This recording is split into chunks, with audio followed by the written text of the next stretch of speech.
welcome to our one-shot here. We are back with another little short episode. Last time we were here, I'm here with Ajax, by the way. Last time we were here, we were looking at Saga of a Doomed Universe, number 1. And today we're jumping into number 2. This is where the story really takes a shift.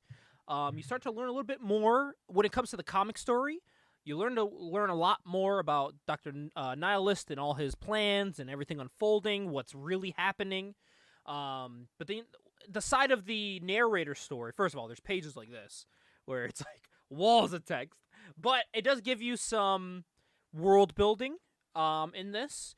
They really establish a very dark and gloomy real life, quote unquote, where this comic book artist and writer, who's going by the name of Bert Colt, his world that he lived in, how like dark and gritty it is.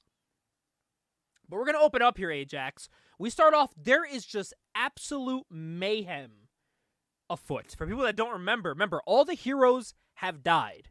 There was one hero left, Roy Brannon. I think it's his name, Roy Brannon. Did I get that right? Let me see if I got that right. Yes, I did. Ha-ha! I'm good. I got a good memory. Roy Brannon is the last remaining hero. His power is photographic memory. But all the heroes are getting wiped out by Dr. Nihilist, who has a band of bad guys with him who are looking to take over the world. And that's what we're seeing here in this beginning couple pages. There's planes flying out the sky. We're told that, listen, yesterday, heroes and villains, they kind of set the board. They kind of set the line. You know, there was no killing of civilians. There was a lot of fighting back and forth between heroes and villains, but they had a line. And that line was crossed when all of the heroes were killed. And they show all of the villains that were now being targeted to attack non-superpowered civilians. And that's exactly what they're doing here. They are tearing down and blowing up U.S. corporation helicopters and just absolutely maiming them. I mean, the heroes look funny because I love like the classic look to the heroes. But they're just doing horrible terroristic things the entire time. They're flying like, they're hitting planes, so like the planes are flying through buildings and shit. And like villains themselves are like flying through buildings. As you see right here, just went right through the Empire State Building with ease. In this little beginning prompt here, it's Bert Colt on the outside, kind of giving us a reminder of what this book's about. How he's going to be telling his story about what really happened with Saga Comics. And he talks about how he was bribed and threatened to not talk about this, and he's basically saying, "Fuck that! I'm going past that. I'm doing something I'm not supposed to do. I'm risking my life to tell you guys the truth about this comic company." So then we turn the page here, and we see more terror happening. And as this is going on, we see actually a villain shoot through a building and sets a guy on fire in a hospital who is actually next to Roy Brannon, our last remaining hero, who is like just mortified by this dude burning next to him. And the guy next to him is basically dogging him the whole time. He's like, "What's your power? Like, the power to remember things? Like, who are you, the leader of their fan club? Like, you weren't really a part of their team. You're not even a real hero. You're a joke. That's probably why you're still alive. You're not considered a hero. Nihilist definitely forgot about you." And he's just like, "Fuck you, man." And Roy's like, "Actually, I wasn't their president of the fan club. I wrote the newsletters. Yeah. Thank you very much." Yeah, I wrote their newsletters. And then like he looks outside. There's tanks shooting things, blowing things up. They're showing a villain go out there, and they talk about how like the villain called Steel Thug, he kind of like held back, and they're like, "Yeah, he's not anymore." And we see him crushing soldiers' heads in his hands, and it's brutal out there. It's horrible. We cut back now. It's a little house on the prairie here, on the little river. And it's our heroine, kinda, Psionica, who destroyed Dr. Nihilist's lab. It's now his ex-girlfriend, former acquaintance of Alex, who's also known as Mass Champion, who she just saved. The original Mass Champion, who was saved from the warehouse where his power was being harnessed and used for Dr. Nihilist's, killing spree that he's on now, for people that don't remember issue 1. This is her waking him up. He's kind of having flashbacks while he's sleeping, and he wakes up and he's like, "Oh my god, Alicia, you look so different." And he wakes up, he's like, I mean, Psionica. She's like, no, listen, we're alone. It's okay. You said my name. He's like, oh, okay. And right over that, we see a transcript from Burt Colt talking to another artist. And he's talking to this artist, and the artist is like, dude, like, I don't feel good. Like, half the company's out sick. We don't know what's going on. And Bert's like, listen, I didn't get any of the comps that I got for making the comic. I don't know if that has anything to do with it. And he's like, listen, I did see that some of them dissolved. That's what's being reported by the people that did take some. Like, what's going on? And the other artist is basically telling him, like, listen, if you think something's up, shut the fuck up about it. Because it's probably not something we should be talking about. And I keep calling him the other artist is because his name is redacted. He's just known by JS, whoever that is. Gabe, I'm glad you can contextualize the side story, because for me, keeping track of two stories at once is very convoluted. It's very tough. And it's also tough when I'm really liking the comic story. Yeah. And it does break it up. So yeah, he tells her, he's like, listen, like, you look different. And she's like, yeah, I'm older. And you find out it's been 10 years since he's been basically in stasis with Dr. Nihilist. And he's like, holy fuck, 10 years? And he's like, this is crazy. This doesn't make any sense. And he keeps telling her, like, listen, I dreamed about you. I missed you. And she kind of just consoles him, like, listen, the dream's over. This is real. We're together again. We can be happy. But let me tell you, though, everything has changed. Things are very different now in this world. We cut over now. We're at, like, I think it's is it the Pentagon? I think it's supposed to be where they're at. And, like, it shoots off like a rocket. They're shooting off rockets and helicopters. And there's army guys there, and they're on the lookout for the villains, because now the villains are targeted to terrorize the world, so they're on high alert. And as they're looking around, they are spotted by a woman named Sickness. She actually has a very cool design. I'd say her design, even though this book is supposed to take place in 1986, she slots in very well with like a 90s bad girl design. Yeah, I gotta say, Gabe, I'm very down with the Sickness. Yeah. So Sickness rolls up, and they're like, yeah, what's up, boys? I'm gonna fuck you up. And like, she has this power where she can shoot out, like this mist. And what it does, it doesn't just like paralyze them. She can like choose what happens to them. And what happens is like, it gives them like early stages of Parkinson's. And like, she also said it gives them a hint of the Black Plague. So it's very deadly. She's basically like a Poison Ivy on another level. And she actually rolls up with another hero called Warper, who is basically a Mr. Fantastic. He can stretch. So they roll up. They're terrorizing this army base. And as they're doing that, they turn around and they're like, oh, shit. And it's Dr. Nihilust's, like, his plane, his helicopter. He rolls in. He is just destroying this place, shooting it up. This army base is absolutely ravaged. They're trying to figure out why they're chosen for this. They are not too sure why. But he rolls up and they're like, what are you doing here? And he's not answering them. And they're like, hello, like, can you hear us? And you find out that this warehouse, it used to be owned by a place called Dark Star Enterprise, who created Dr. Nihilist. They created like these cyborg robot people. So he's obviously created in a lab. And he's looking to take ownership of this thing called the Dark Star. And now that he owns this base, he basically owns the last piece of Dark Star Enterprises. And it's, I guess, his way of being able to take over the world now. I guess that place is super powerful. It's powerful enough to take over the world now that he has that army base under his control. So now we cut back here to Alex and Psionica, who's Mass Champion. And they're sitting on this open playing field. And Mass Champion's he's kind of coping with everything right now. He's been away for 10 years. He's staring at his old ship that crashed. And Psionica's like, man, you haven't aged a day. And he's like, I feel old. Like, there's so much that's so different. I don't know what's been going on. And it's been a decade. I don't know what's been going on. And then he asks her, like, when you were with him, were you with him because you were forced to be with him? Or did you love him? And she basically tells him, hey, that's not how it was at first. I felt like I was forced to be with him, but over time, he doesn't have a good bone in his body, but over time, I started to fall in love with him. I thought you were gone, and that's that.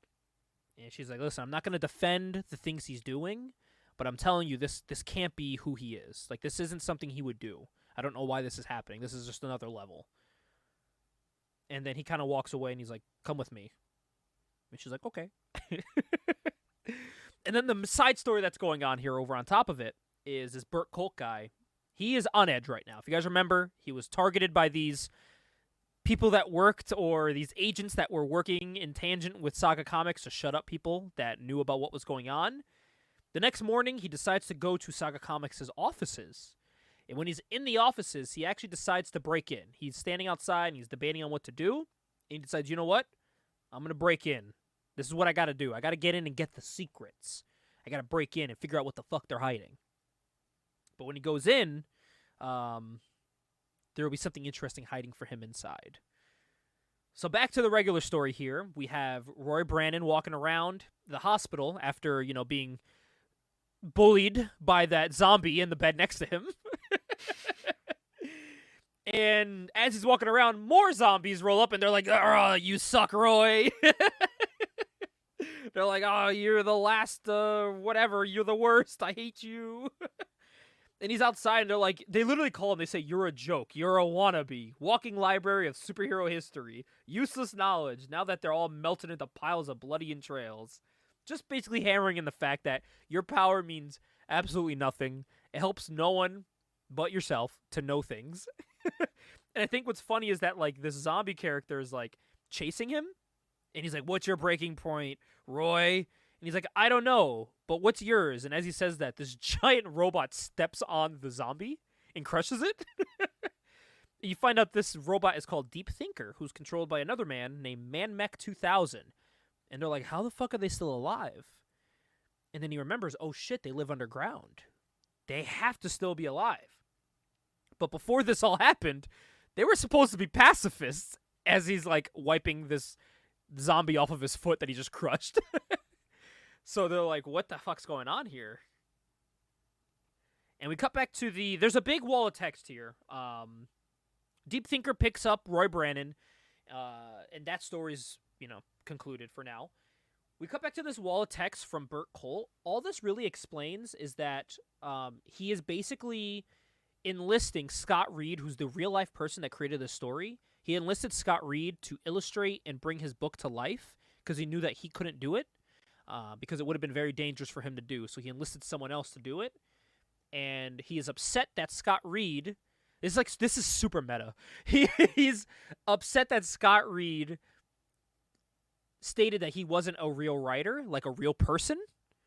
So he's frustrated that he's also having to fight for the fact and tell people that he is a real person and everything happening in this is not fiction, it is fact. That's what this wall of text basically explains.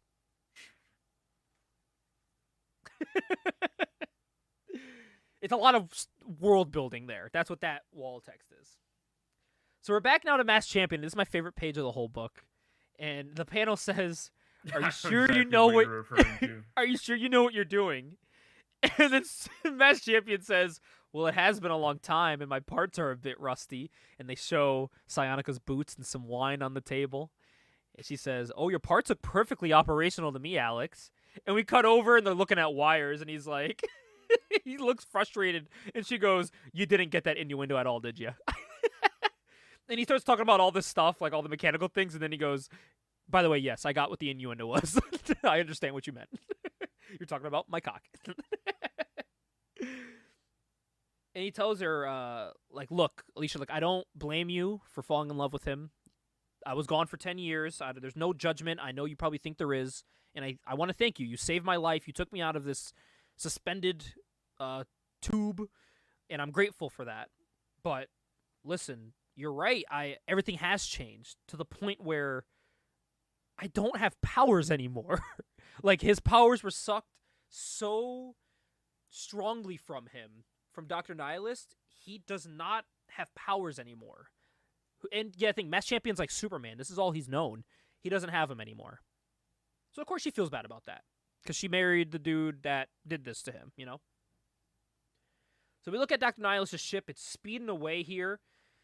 We learn that there are villains now, Ajax. If you remember, the superheroes were burning to death and exploding.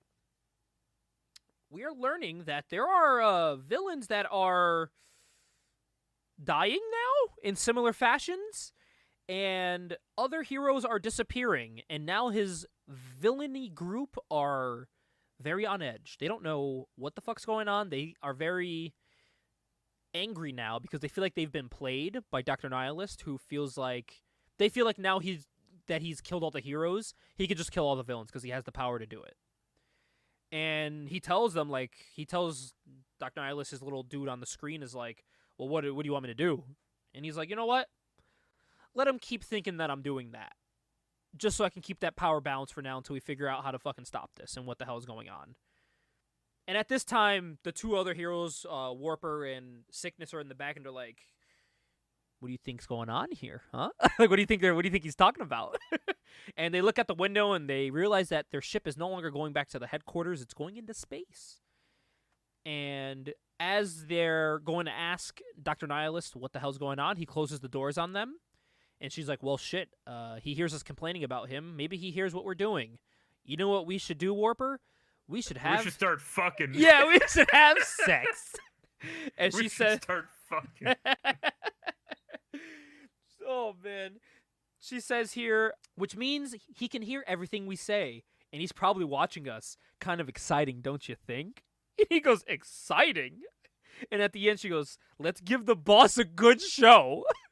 So they have nasty sex. We don't see it, but they and Lord Nihilist, Dr. Nihilist is probably, watching. Who wouldn't? Am I right? And as that happened, that's how that ends. We show Mass Champion now again with Psionica, and she's talking like, have you tried to use your powers? And he's like, I don't even need to try. Like, he says that there's like an emptiness. Like, he can just feel that he doesn't have powers anymore. He doesn't have anything that makes him Mass Champion. But he still wants to try to stop Dr. Nihilist in his brigade of destroying the world, And he says, there is something we can do, though, to stand up against him and to, exploit him. And she's like, well, what do you mean? And right as he explains it, they put a block of text over it that we don't know. So now that that Burt Colt has broken into the building of Saga Comics, he goes into an office. And he says he was expecting the key to the office not to work. When he opens the key, there's someone on the desk. And the person on the desk is dead. There's a pair of bloody shoes, he says, bloody shoe prints on the ground that are in the shadows.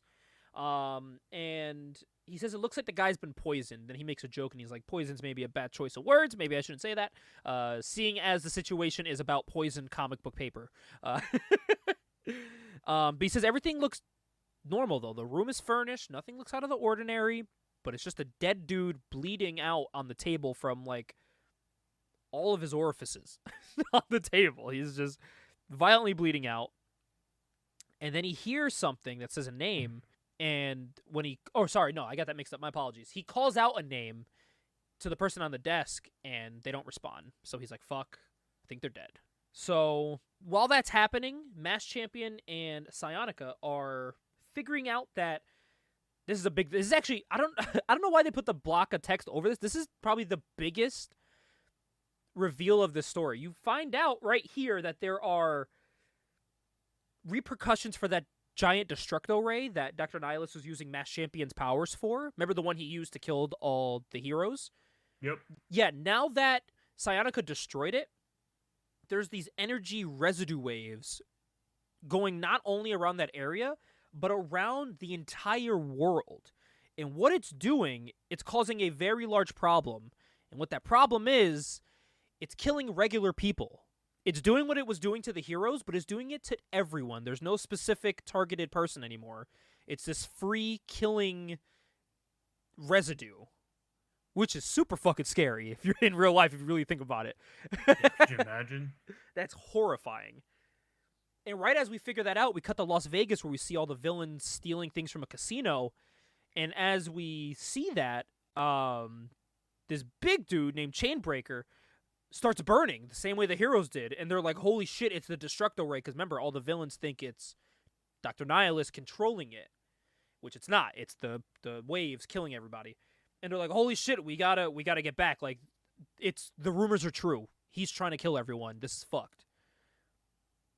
We cut back to Masked Champion and Sayanaka. They basically just get on a cool little bike and they start driving. They got cool, very 80s looking costumes with the helmets and like microphones on it. Looks very cool. As this is going on, we're told another block here from the office. Basically, all it's saying here is when he sees the dead body, there is a voice that calls out to him. And what it is, it's a person standing in the shadows, and it looks like one of the people from his house that showed up. It's another one of those agent-looking spies. And he basically is playing him. He's like, listen, when the police show up, what are you going to say? That the government did this? Do you think they're going to believe you? And he's like, fuck. They're not going to believe me. What do I say? And then he says to him, he laughs. He laughs in Burt Colt's face, and he basically lets him know that no matter what you do, you can't expose this because you're going to die. No one's going to believe you. This is a big cover-up, obviously. No one's going to believe you.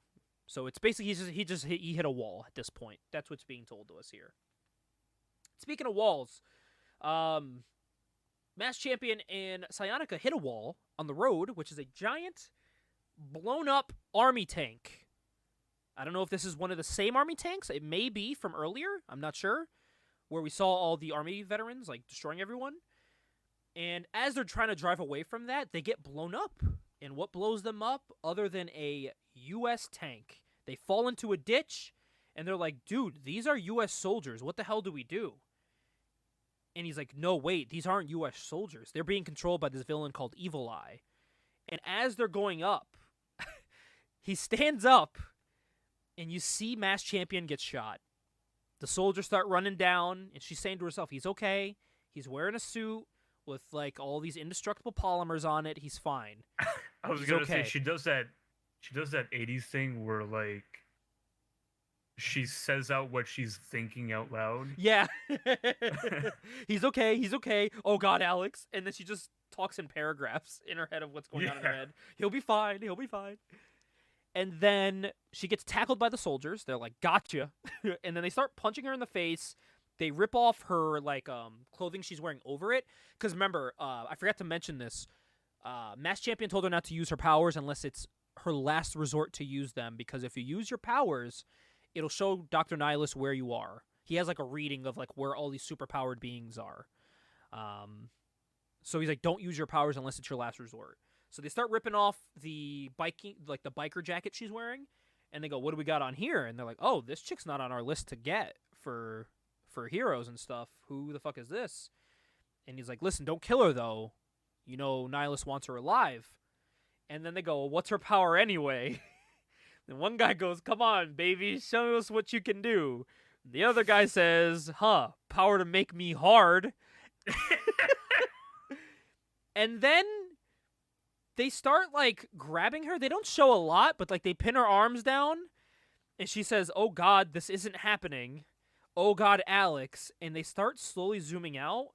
And she's saying to herself, okay, only use it as your last resort. And they show Masked Champion shot in the fucking head. And he's dead. They shot him right between the eyes. All while, as we can presume, they are doing very bad things to her right now. Right. Very dark turn that this took. We are now in space. Dr. Nihilus is flying up to space. We know he changed his course. He is flying up. We find out he is going to... So in my head, when I read this, I kept calling him Cerebro. It's Cerebrio. That's the way you get around that copyright. You add an I. Oh, okay. I called him Cerebro every time I was reading this in my head. I did too, yeah. And I almost did it just now. Yeah. Cerebrio, who is the guy with the... we mentioned in the last one, he's very smart. He has, like, the brain, like, the Mojo Jojo type of head. Yeah, He's got, like, tentacle fingers. He was the one in last book that was going against Dr. Nihilus. He was, like, butting heads with him, like, you can't do this. You can't have this power. Well, now he's in the ship, and Dr. Nihilus is like, I need to have a word with him because I know what the fuck's going on with all of this residue, and I need someone that is... As much as I regret to say it, someone smarter than me that can help me get this under control. And when he shows up, he rolls through, and Cerebrio's like, "Ha, you bastard! I knew you would come running to me for help. I know how you are. You're a coward." And even the other villains are like, these two guys have beef. They have a history, and the history is that Dr. Nihilus always beats his ass, but still, Cerebrio's smarter. And he tells him, like, listen, you're gonna help me or else. And Cerebrio's like, you can't control me. He's like, oh yeah? Well, I got this rock from your planet. And it's basically like his kryptonite. He's like, I got this rock from your planet, Cerebrio, and you're going to listen to me because this rock will kill you. And Cerebrio basically says, you're a dumbass. Do you not think, because of how smart I am, I would have figured out a way to just adapt to this where I don't get killed? Like, you're a dumbass. To which I thought, that is very smart. If I was a supervillain that had, like, super smart A glaring brains, weakness. yeah, that's the first thing I'm trying to solve how to fix, you know? Yeah. So then he's like, all right, fuck you. I'm just going to try to fight you and kill you now. So then they start the fight. And Cerebrio basically grabs the arms of Dr. Nihilus and he's like, listen, I don't need to help Earth. I was set to take over Earth, but who gives a fuck now if it's going to die? I don't care that it's going to die. I knew this was going to happen with that residue. Why do you think I'm up here right now? I don't need Earth. And he's basically trying to, like, put the notion in Dr. Nihilus' head that he doesn't need that shit. And Dr. Nihilus is basically trying to gaslight him into going along with this plan. He's like, oh, well, I thought your plan was to take over Earth. Now you look like a coward because you're not trying to help Earth. Wow, looks like a real bad look on you. Basically just trying to guilt him into it. And he's like, I'm not falling for this. I don't care about Earth. I don't care about Earth. Like, I really don't. And Dr. Nihilus is like, fuck. He's not going to listen to me, so he tries to fight him. And what Cerebrio does, he knocks off Nihilus. He freezes, like, this, like, weird, like, chemical thing to, like, stop the other two, who are Sickness and Warper. He stops them. Yep. And she's like, oh, I'm going to use my power to give you tuberculosis. And he's like, you dumb bitch, I'm an alien. That's, like, your stuff from earthly Earth. diseases don't work on me. Basically telling her, like, back the fuck up. This ain't going to work. He ties them up, and he flies away. He's like, I'm getting away. This isn't for me. He flies out. And as he does that, Dr. Nihilus jumps into space, smashes the glass, and he's like, how did you do that? How did you get through that glass? He's like, listen, I told you. Things have changed. You may think I've lost my edge, but I'm stronger now. He goes, I've gained something you can never understand. And he literally goes, well, duh, I see you're breathing in space right now. Obviously, you've gotten stronger, so why do you need me for this? And he's like, you know what? I changed my mind. Since you didn't want to join me, I gave you the chance to save the Earth. I gave you a chance to be on the good side of this story. I gave you a chance to be at my side when I take over Earth. But since you decided not to do that, I've decided to end your life. And he crushes his Mojo Jojo brain cell and kills him. Dr. Nihilus kills Cerebrio in space. He's bleeding out from his dome. And right as he does that, there's a little message that says self-destruct mechanism activated. And as that is already going, he's like, Cerebrio, I already knew that was happening. And he immediately flies away. He's like, you're so predictable. And then as they're back on the ship is Warper and Sickness. They are like, yeah, Dr. Nihilus kind of always beats the ass of Cerebrio. Maybe we should just head back to the ship and wait for him and try to get out of here, if even that, since he just jumped into space. Maybe we should try to leave. And Warper's like, maybe we shouldn't piss him off. People are, remember, they still think he's killing people. They're like, maybe we shouldn't piss him off and make him angry. And he tried, earlier in the book, Warper was trying to talk Dr. Nihilus into giving him a small island after the world's taken over. I just want a small island. He was like, I just want a small island with running water. That's what he said. Yeah, and he goes, running water. And he wants people to help manage it because his parole officer said he's not good at managing things. And Satanist goes, maybe you shouldn't piss him off by asking that. And as they're talking about how he beats up Cerebrio, they're like, oh, he actually just beat him now, because right as they say that, it's like self-destruct activated for headquarters, and they're like, okay, yeah, maybe it's time to head back to the ship. So now the book is about a countdown. They are trying to get back to the ship. We see Dr. Nihilus flying at like light speed in space. It's counting down from 10. It goes 10, 9, 8, 7, and the two are like, this is not enough time to get back to the ship. And she just tells him, shut up, we're going to make it back. 6, 5, and Warper goes, I just wanted an island, something small. 4, and she goes, listen to me. When we reach the shuttle, slide under the cockpit door. We should be able to unlock it from 3, 2, and Warper goes, it's too late. And she goes, no, we can. 1, boom. It explodes with them inside the building. They are dead. Warper and Sickness are gone. And as we see that, we see Dr. Nihilus get blasted into space. I love the middle panel where it's just a white panel. It shows like the light from it. That's such a cool effect.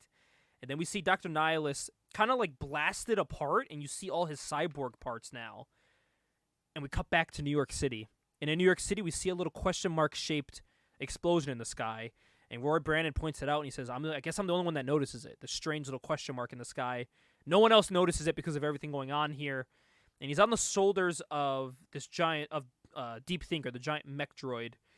And he goes, oh my god, listen, I don't know you guys, but I heard you guys have like a secret entrance to your underground lab. And then he kind of is like marking out. He goes, I was right. I gotta say, this is pretty unbelievable. And they show him like going down to the bottom of like the earth. Yeah. And then as they get down there, we see this other cyborg. And he's like, Deep Thinker, why did you just bring someone down here? What are you thinking? And Roy Brandon is talking to this guy. You find out this is Matt, was it Madman or Mechman 2000?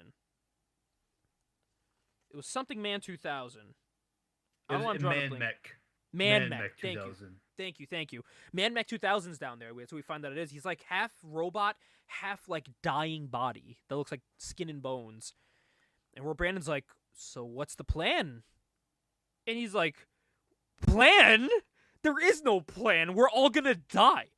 He's like, what are you talking about? We're all gonna die. You're like the smartest guy in the world. He's like, yeah, and this thing out there, we can't stop it. It's gonna kill everyone. There's no point in living. And you find out, he reveals to us that he actually knew Dr. Nihilus because he came from that same laboratory. Dr. Nihilus promised him a life of, I think it was, what was it? He would construct a man that could simultaneously destroy all of the heroes on Earth. He's intelligent, yes, but like any great scientist, he sought collaboration, which is what we saw earlier. And he says he searched for so long to be rid of this freakish body and be restored. And he says that they offered him his humanity back, and he trusted them. And he would be exempt from this war that Dr. Nihilus started. But now that the war is basically over and everyone's going to die, he says, clearly my research failed me, and this is the end. And then he blows his head off. He shoots himself in the head. And of course, Roy Brandon shook. He drops to his knees, and he calls them cowards because they didn't try to find a way to stop this. And finally, Deep Thinker speaks up, and he says, don't judge us. Or what do you say? Do not pass judgment on us, for you do not know our struggles. And this is the first time he's talked to Roy Brandon, because his name is Deep Thinker. He doesn't talk, he thinks. So it's kind of like a big moment for him. And we find out here that the Burt Colt guy is basically venting again. He's saying that I've been set up, of course, so I agree with the... I don't know if that's a slur. I'm not saying that. That I'll stay quiet about Saga Comics, about the poison in that paper. All the people who are dying from the exposure to it. Before he lets me go, he reminds me that if I ever talk about it, no one will believe me anyway. There is no record of a Saga Comics. He says there's no evidence left of any of their books, and nobody is talking, Bert. Your comics career is over before it ever really began. In fact, it's like you never existed. Basically gaslighting him, what I was saying earlier, hammering in the fact that no one's going to believe you. Give up. This killed people, and you can't do anything to try to right it. And now we cut to space, Ajax. This is a big moment here. This is a turning point. This is a character growth moment.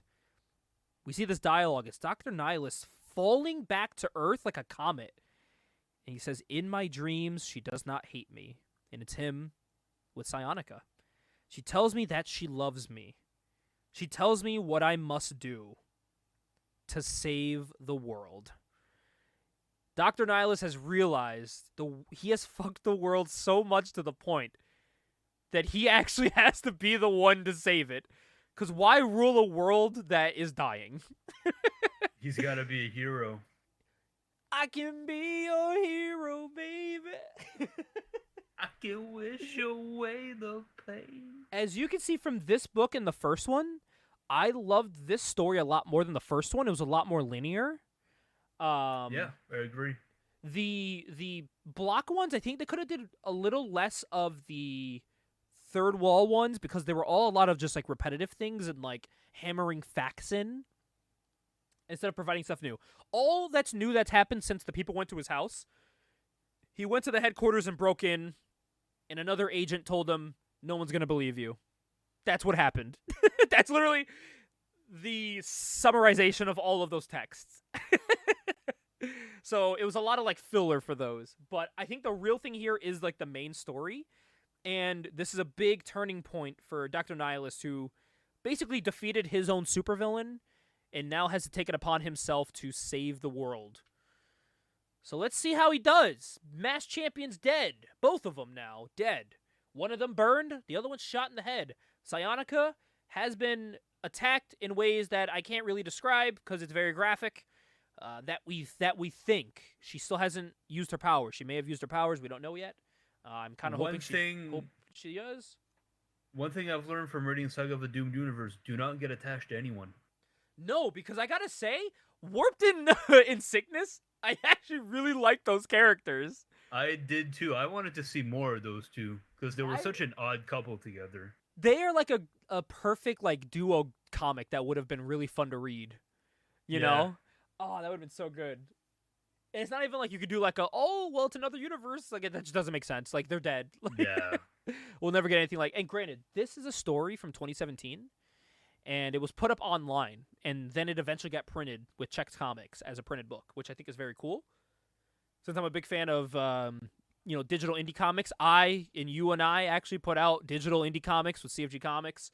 So it's very cool to see them come to print something like this. So, very, very fun story. Like I said, Ajax, I think now that you've read through this, I think you can attest to the fact that it really is no other book like this. And while the two stories sometimes does get a little overwhelming, and in this case for this one, the meta story, it's kind of in the way in this one because it is just a lot. Like I said, it's a lot of repetitive statements. But I think it is a cool concept. And I think it really is like one of its first of its kind. Because like I said, we talked about the other one that was put out where it was the character talking to the reader about the writing team. This is just like, hey, I live in this world, and the world I live in is yours. And this is what happened with a comic book publisher that you've never heard about because it's a cover-up. Which I think is a cool concept.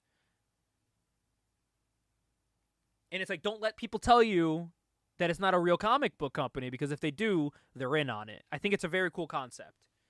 Yeah. To kind of like mix and blend in the real world and a fake world. Because in the real life, Scott Reed is the creator, writer, penciler, inker, colorer for everything in this book. He created the Burt Scott character, but I love that the Burt Scott character is like, no, he pretended to make me up so that I wouldn't so that I wouldn't be a real person, so I wouldn't get caught.